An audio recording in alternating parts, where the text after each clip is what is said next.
Everybody. I know there are people still rolling in. We had a bunch register for this webinar this afternoon. Thank you so much for joining us today. My name is Melinda Plew, and I am Director of Advocacy and Chapter Development for the ARC of North Carolina. And we're so happy that you could join us this afternoon for our webinar. We know that so many of you, whether you're joining us today because you're a parent, because you are a loved one, or maybe you're staff of the ARC or of another provider agency, and you're going to IEP meetings, right? You're doing a lot of that heavy lift with a family, for a family, or maybe you are the family. And as you all know, in a post-COVID world, just about all of the IEP meetings have kind of switched over to being virtual. And I don't think that's going to go away. And so what we wanted to do today was arm you with some tips and some tricks as you are making that transition with your own child or with somebody that you are supporting. With us today is Anastasia Newton. I want to introduce her today. She is with the ECAC, that's the Exceptional Children's Assistance Center, and she just joined them in 2022 as a parent educator. She worked as an EC teacher for pre-K with special needs. She became interested in working with students with special needs early on when her sister was diagnosed with dyslexia and ADHD, and then later autism. She began learning as much as she could about best practices for teaching students with various abilities. She has her master's in special ed from UNC Charlotte and a degree in early childhood inclusion from Carolina. Shortly after obtaining that degree, her own son was born with very complex needs and required early intervention services. And I have had the pleasure of meeting and chatting and working with Anastasia over the last couple of months, and I'm so happy that she has helped us out by putting this presentation together. I am going to monitor the Q&A and the chat in the background. It would be my preference if you would put any questions that you have into the Q&A, and I will monitor that for Anastasia both during the meeting and at the end, and hopefully get your questions answered. We're not here to solve kind of individual problems. We can connect with you after this webinar if we need to, but if there are general questions that could help support anyone going through all of these virtual IEP meetings, that's what we're here to do. So with that, I'm going to turn it over to you, Anastasia. Everybody. So today we're going to talk about virtual meetings for your kiddo. I did put IEP, but just today I was in a virtual 504 meeting. So that does happen. So I like participation. So feel free as I go through to answer any crazy questions I come up with in the chat. Just try to funnel your questions into the Q&A. And the first one I'm going to ask is, how many of you have been in a virtual meeting this week? Let's put in the chat. Have you been in a virtual meeting this week? I have been in at least 4 just today. So who has been in a virtual meeting this week? You know, post-COVID, it is becoming more and more common. People are able to go to meetings much more frequently. And everybody's offering their meetings more often in a virtual manner. That's not good or bad, but sometimes it can create new challenges. For example, today I was in a virtual 504 meeting where not every camera was on. I was in an IEP meeting for my own child, and we just started. It was an eligibility meeting. It wasn't even it was the referral meeting, and we just started. No introductions, no knowledge of who the kiddo is. They just start running through the forms, and it feels like a very disjointed experience.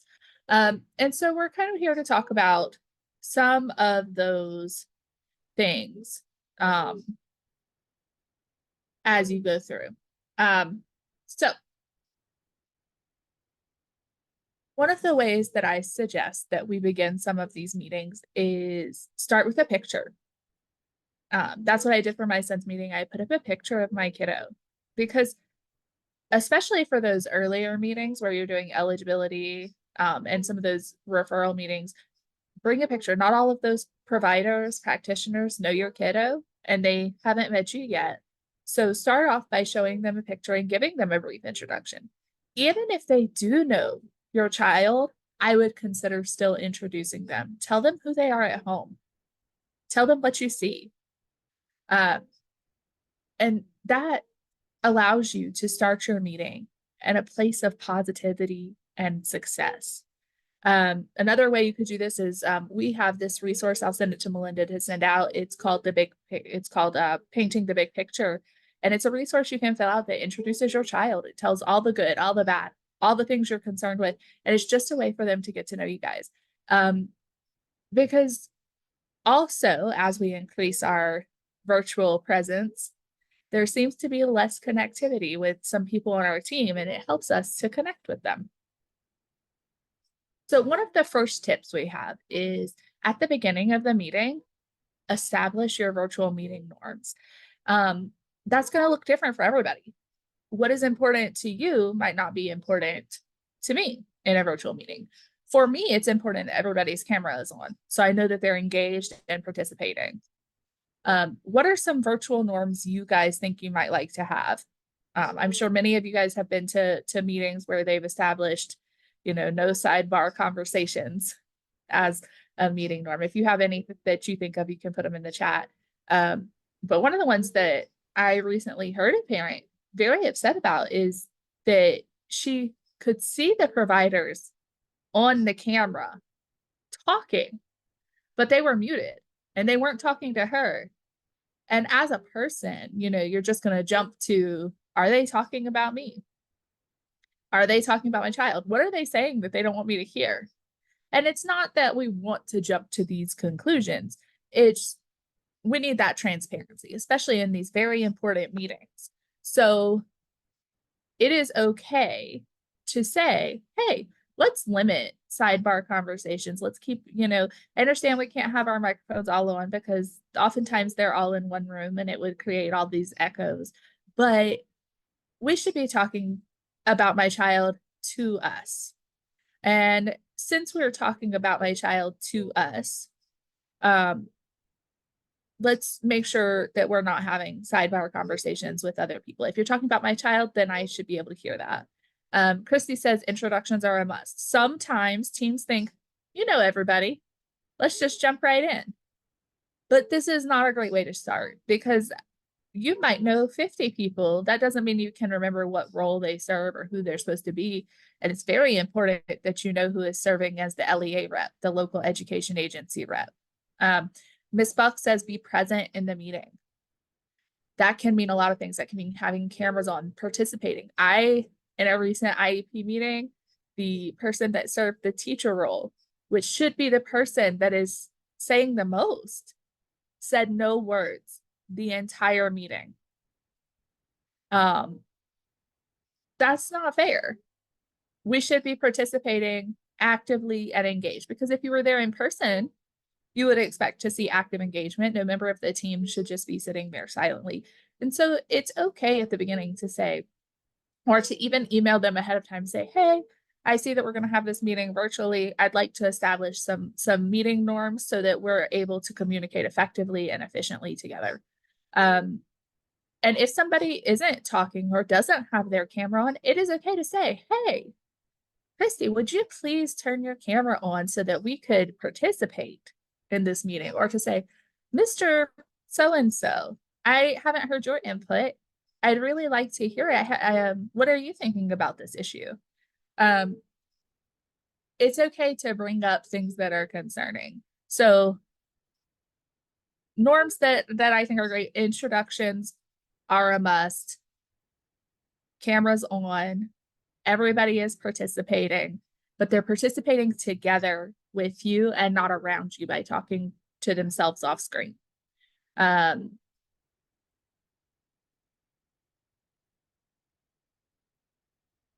Another thing that we need to do to be successful for virtual meetings is to be prepared. There's a song, you guys, that says be prepared, and that's all I can think of right now. But what you're going to want to do is go ahead and request drafts of the IEP, the 504, any evaluation reports, and the data ahead of time. One, because it can be difficult to read that stuff on the screen.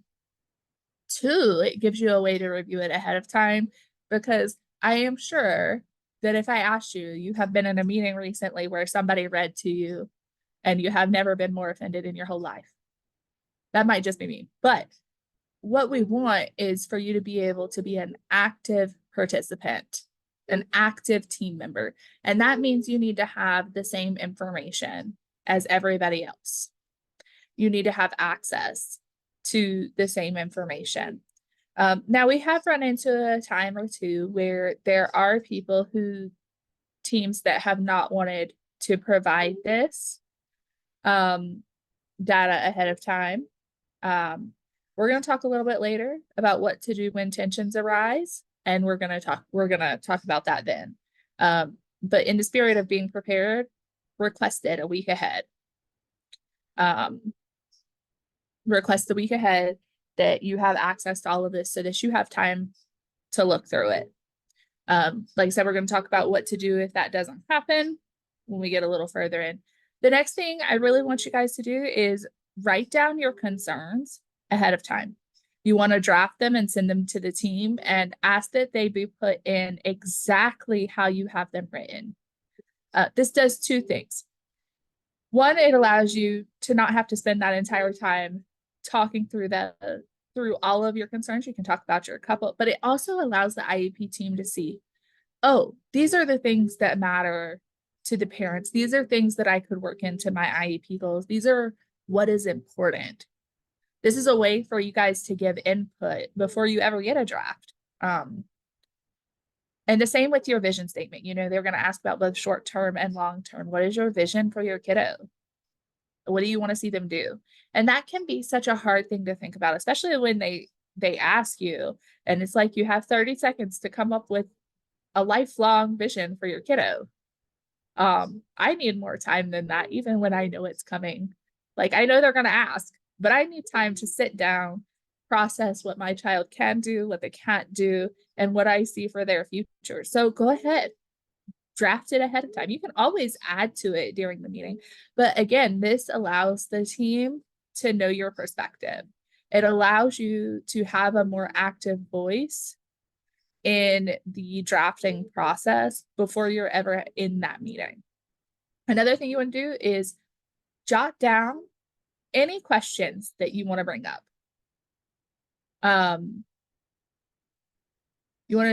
Anything you think of, go ahead and write down, because not everybody, but sometimes there is some stage fright associated with virtual or in-person meetings, or they start talking and sometimes it feels like, oh, they know more than you, or they're talking more, or we don't know what's happened. And you don't know where a good time is to interject your question. And then it never gets to a place where you feel like you're ready to bring it up. I would encourage you, though, during your concerns part, even if you've already sent them what your concerns are, go ahead and bring up your questions so that they can go ahead and address them.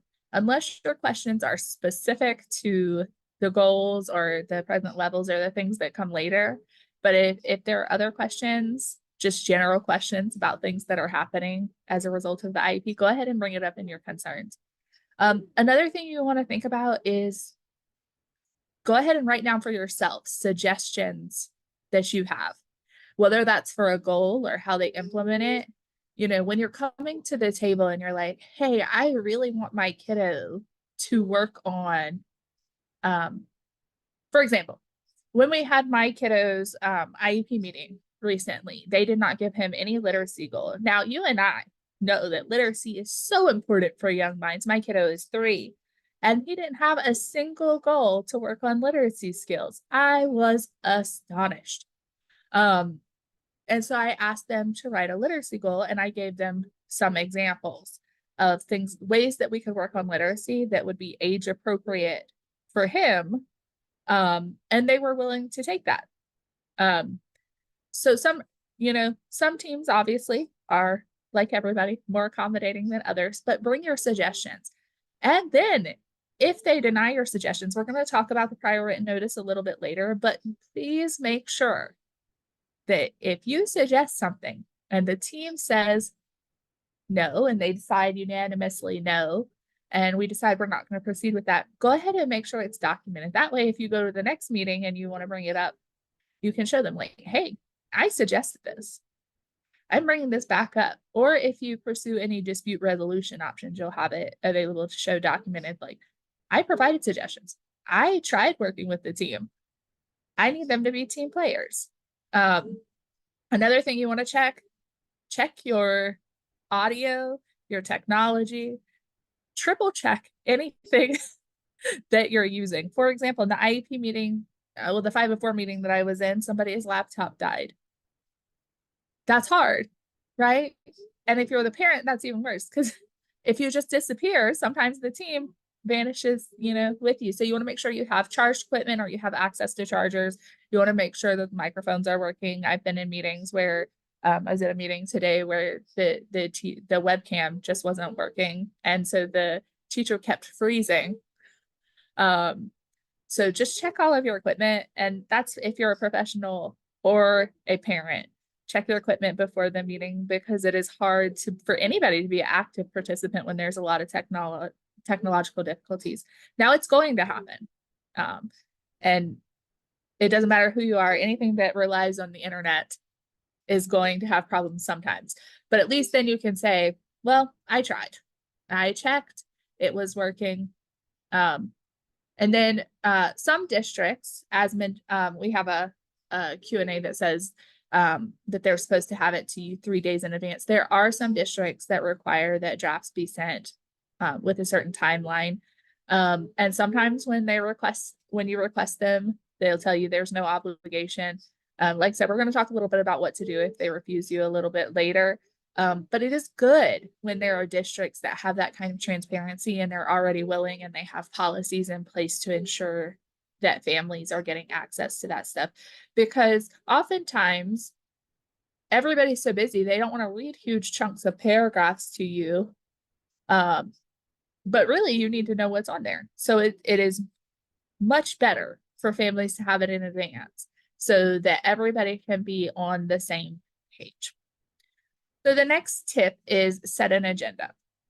And so I don't mean set a timeline. There are some counties that provide IEP agendas. And those say, we're going to talk about parent concerns for this length of time. We're going to do that. I don't aspire to that. I understand why educators need that with their given time constraints. But what I would like for you to do, and the tip that I would like you guys to remember, is everything that is important to you that you want to discuss in that meeting, write it down in order of where you're going to put it. Because what you don't want to do is get to the end and you have a huge concern about behavior, and because it didn't come up in anything else, or you have a question about how they're going to implement their strategies for a new goal. Write down everything you want to talk about. This is just another fail-safe to make sure that when you leave that meeting, you feel like it was successful and you felt heard.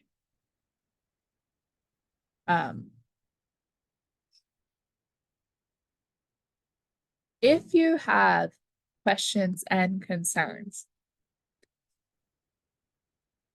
even when teams are funneling you through, because they're going to follow the order of the IEP. If your question is not related to that, go ahead and put it in that concern spot. Go ahead, when they are on that first page, they're talking about concerns, go ahead and put it there. Or there is a second spot where they're supposed to ask if you have any additional questions or concerns, you can put it there. But don't leave until you've had a chance to discuss everything that you need to, or schedule another date to come back and make sure your questions are answered. So on to the most important part of any successful meeting, effective communication. Now, I would argue that effective communication is essential for all IEP meetings, all 504 meetings, and even all work meetings. It is still hard because IEP meetings and 504 meetings often come with a lot of passion.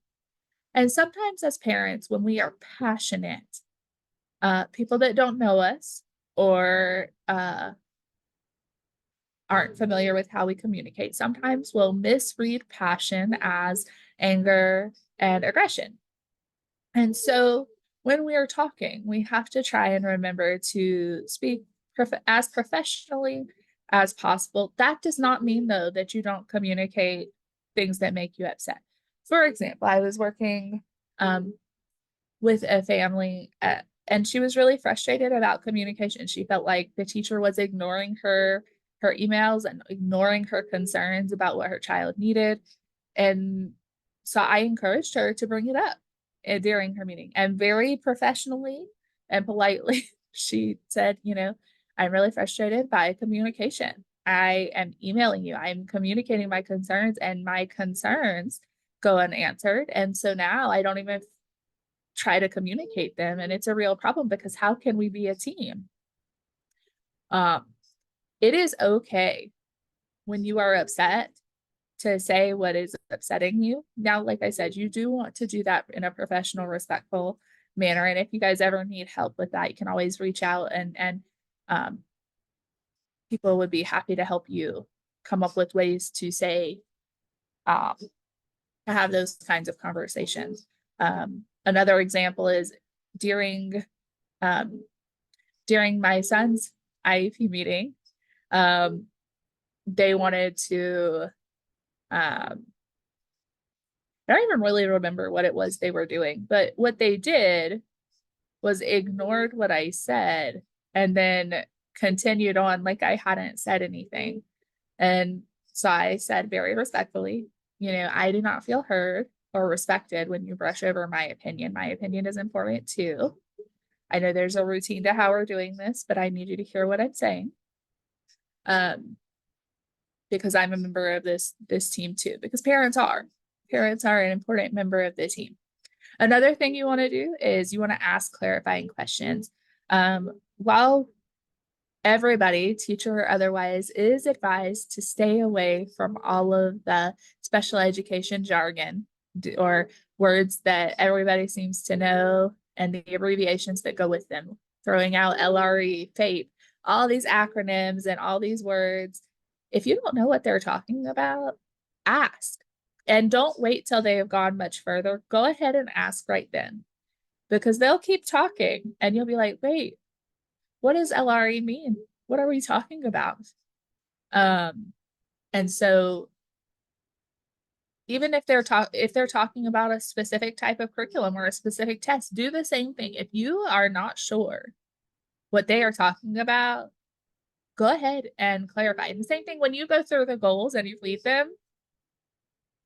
If they don't make sense, say something. Go ahead and say something. Use your voice. You guys are powerful. Use your voice to say, hey, this does not make sense.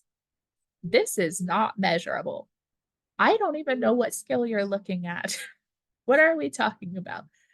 What does this mean? What evidence-based practice are you guys going to use? Ask the questions that come up as you're going through. Don't be afraid to ever ask clarifying questions.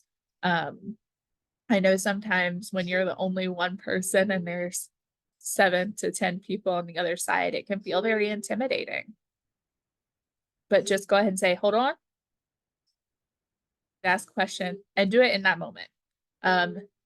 If you are somebody who writes notes during your meeting, if you're writing and you need some time to write something, go ahead and say, hey, can you hang on just a second? I'm not finished writing my note. And so that means I just need a minute to finish this note before we move on to this next topic, before we proceed. What should you do if tensions arise? So what should you do if you're in an IEP meeting and it's virtual and everybody's frustrated, nobody's agreeing? The first thing I would suggest is go ahead and table the meeting. Say, hey, things are not going well.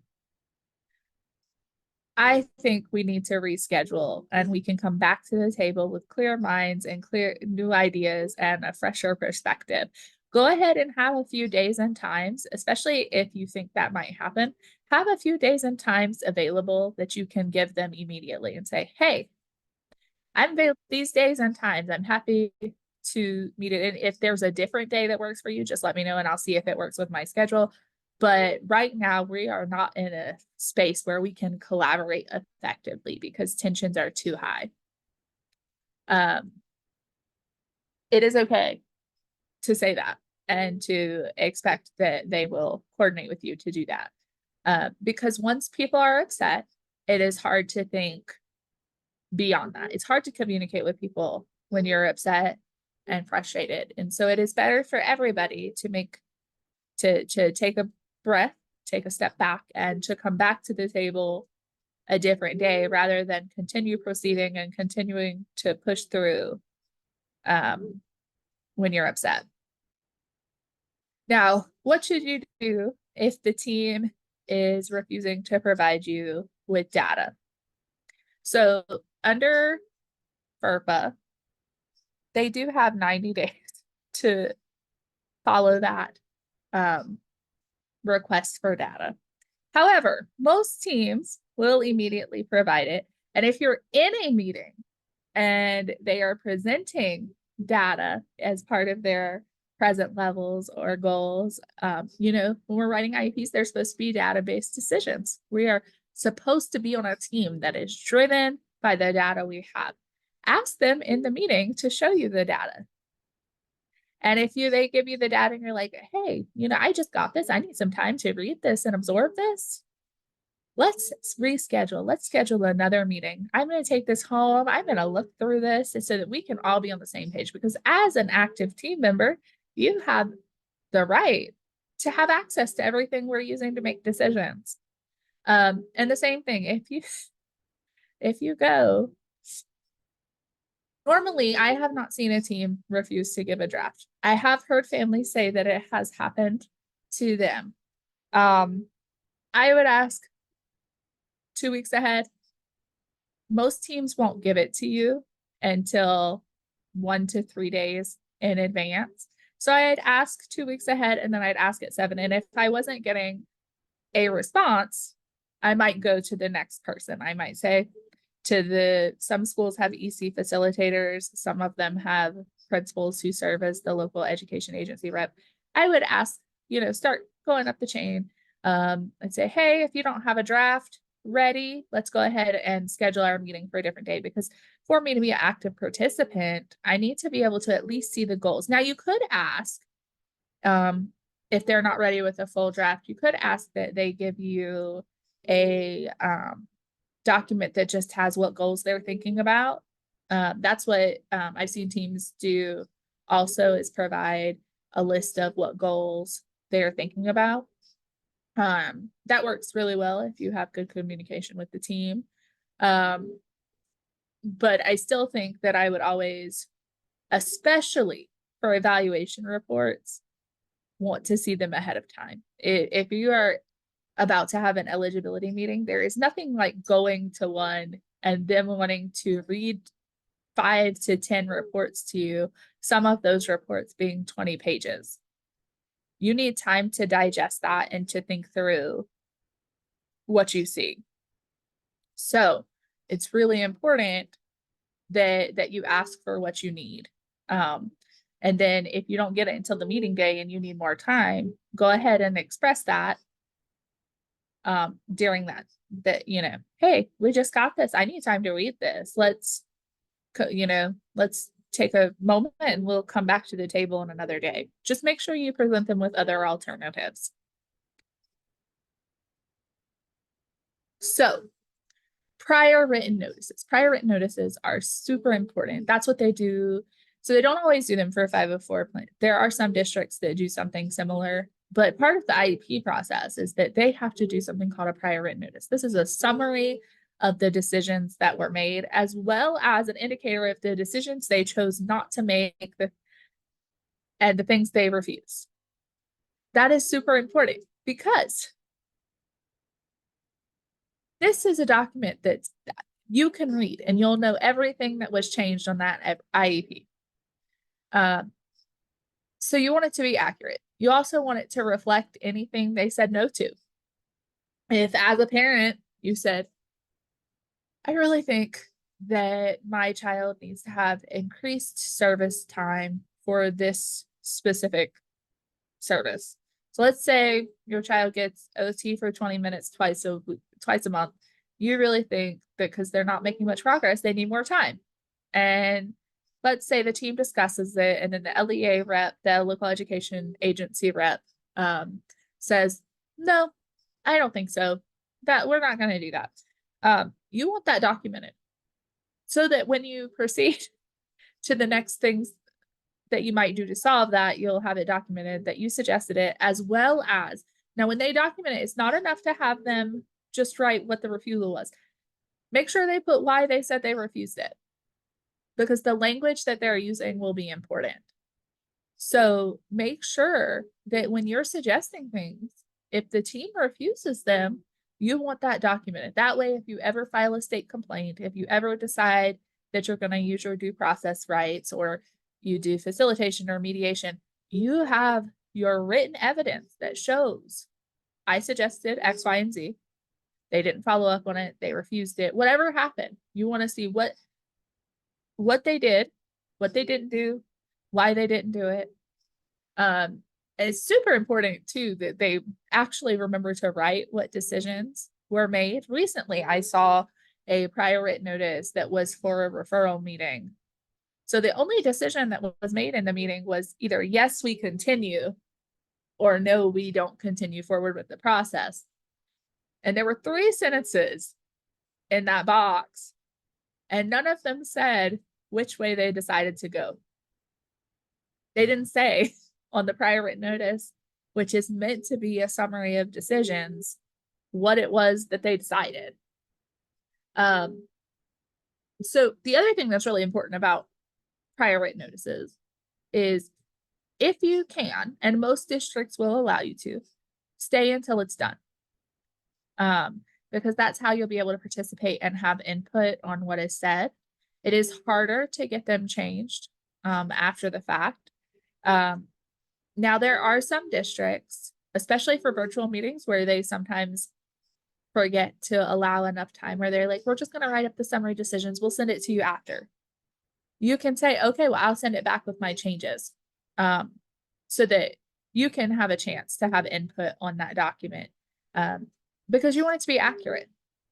You don't want to go home and get it in a week and you don't agree with what it says, or they didn't include things and now they won't change it.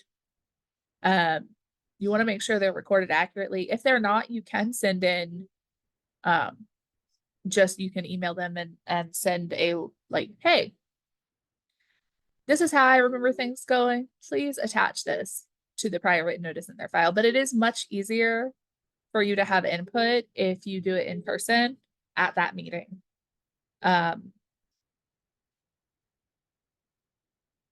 It's a really important piece of paper.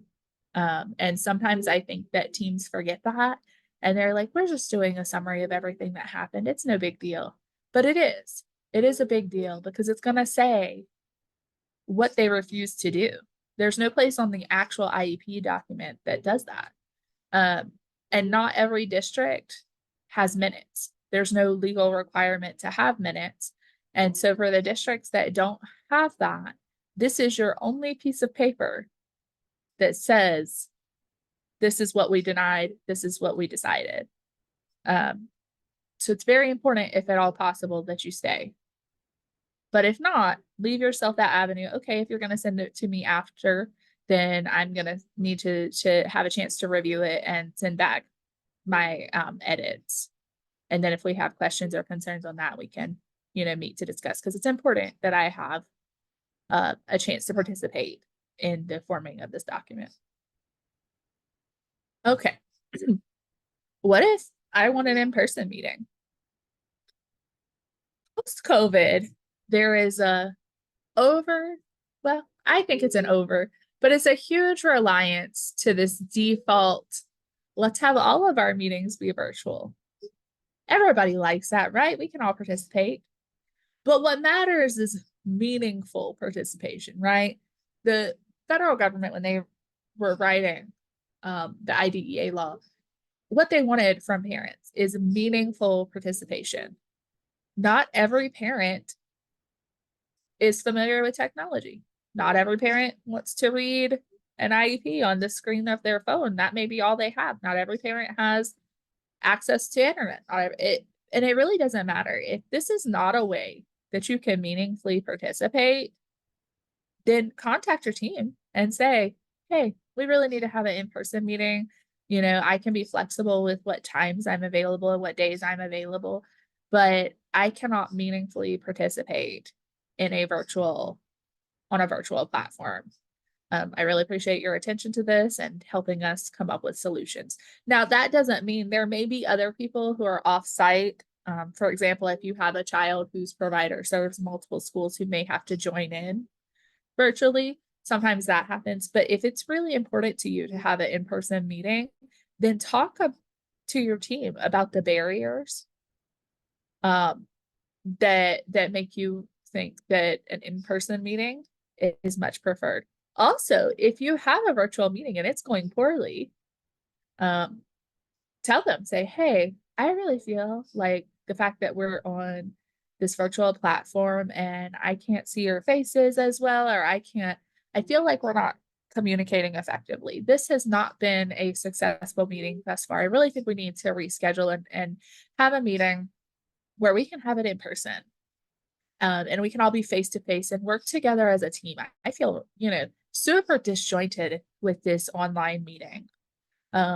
Let's come together with some solutions and let's meet in person.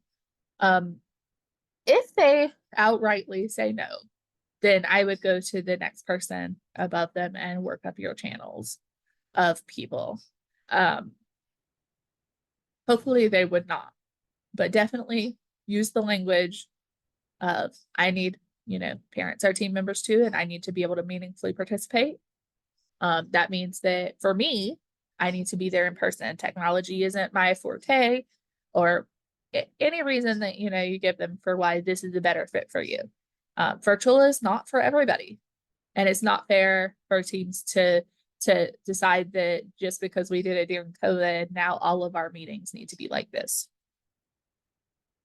So whether in person or virtual, take your time. There is a tendency for teams to only schedule a certain amount of time. Oftentimes I see it's an hour. Now there are other teams that will schedule an hour and a half time block, but I've also seen teams that regularly do 45-minute blocks. If you can discuss everything you need to discuss and run through everything in those time limits, that is fabulous. But not everybody can. And you deserve to have a voice. You are your your child's best advocate. And like we talked about, we want you to be able to meaningfully participate. We want you to be able to ask questions. We want you to be able to raise concerns. We want you to be able to see the data. Really, during IEP meetings, we should be looking at all of the data, and that takes time. So remind them to slow down. It is okay to say, hey, we are really rushing, and that is affecting my ability to understand what's happening. Or, hey, we're rushing through this. This is an important document. This is going to be their plan, their program for the whole year. And it's important that we get it right. And that means we need to take a little time to have some team input. I understand that you guys have other classes and you have other things going on. Let's get through what we can today, and we can schedule another date and time to come back to the table and talk about this further. It is okay to say, hey, we need more time. This is not enough time to do this. Please let's schedule accordingly. And you can use that for your next meeting to say, hey, the last IEP meeting we had, we needed to multiple sessions because we didn't schedule enough time. Let's make sure for this next one that we're scheduling more time to accomplish everything we need to accomplish, because again, this is important. This is their program for the whole year, and you want to be comfortable with it. Now, that being said, just as a reminder, if you decide, or something comes up and something changes and you need another IEP meeting because there's something substantial that has changed and you think they need to address it, or you have multiple progress notes saying your child isn't making progress, you can call another meeting. Sometimes it feels like teams forget that it's okay to have more than just the one meeting a year. If you guys need a meeting and you have a reason why you need a meeting, then let them know and have it. Again, we don't have to rush through these processes. I know that they're, even for families, time consuming. It's a lot of work, a lot of time communicating. But we want to make sure we give our due diligence because it is so important. We want our kids to be successful. And we want them to get the service time that they need. We want them to be getting the services that they need. And so it is okay to slow down and take your time. I also wanted to share with you these two resources that you can use. This first one, this cadre one, we're not going to go through it completely, but I did want to share them with you. This first one has a lot of things that are really great for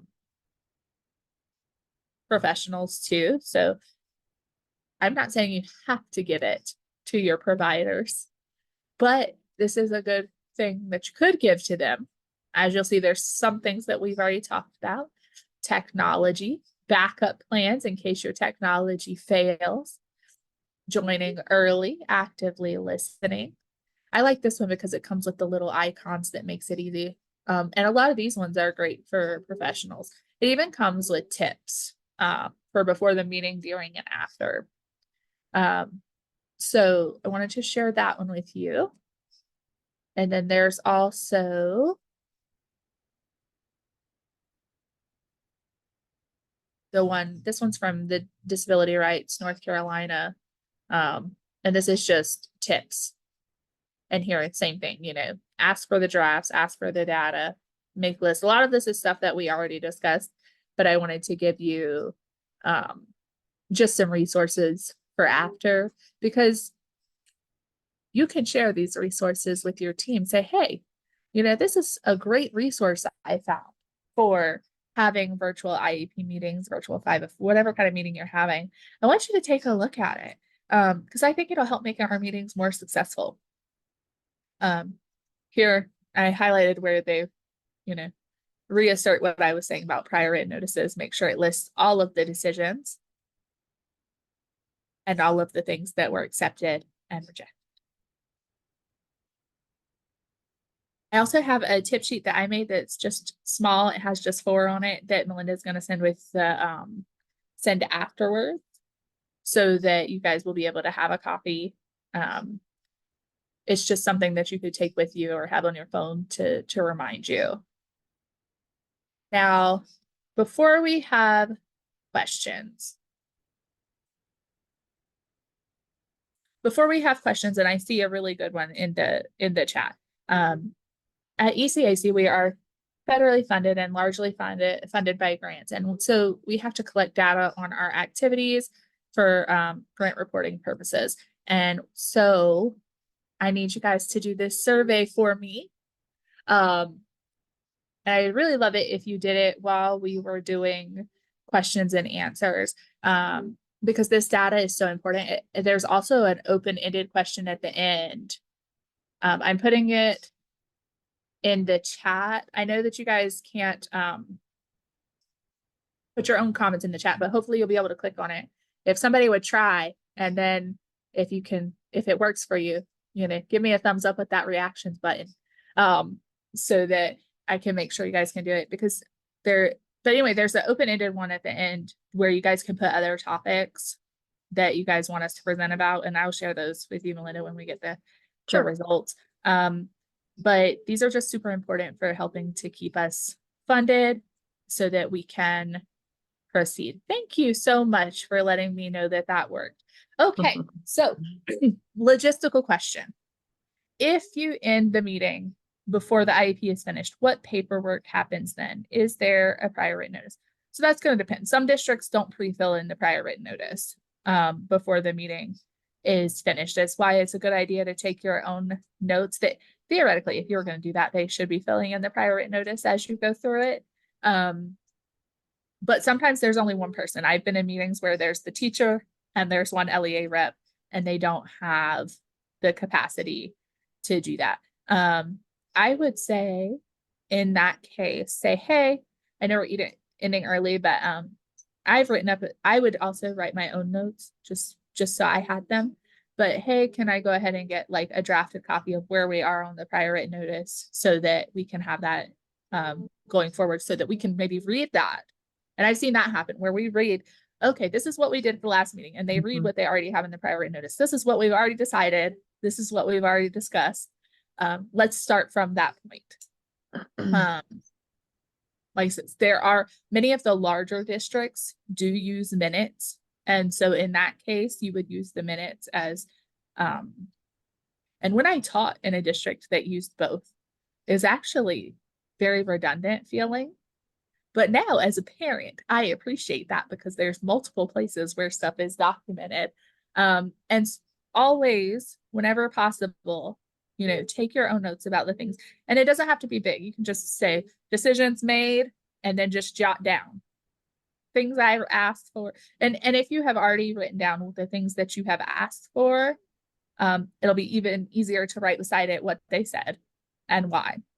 And what you can do afterwards is send them an email, say, hey, I know that we didn't finish today, so we don't have that prior written notice yet. This is what I remember happening. This is the things we decided. I just want to double check and make sure that that's what you think happened to. Maybe phrase it more like, you know, this is my summary of the events for us to start. And then they have the option to reply to that email if they disagree with anything you said. Otherwise, you know, them not acknowledging it is pretty much an indication that they agreed with what you said. And you can bring it to your meeting. Say, okay. And then you can make sure all of those things are in your prior written notice. And honestly, I would advise you to do the same thing for any phone or in-person conversations that you have with teams. I know that that's not really what we're talking about, but just as like practical knowledge, if you have a phone conversation or you have a conversation in person about your child's IEP or a failure to implement the IEP or anything that is not a simple classroom type thing, go ahead and put it in writing. They have the opportunity to respond to what you wrote and say that they don't feel like that's what you discussed.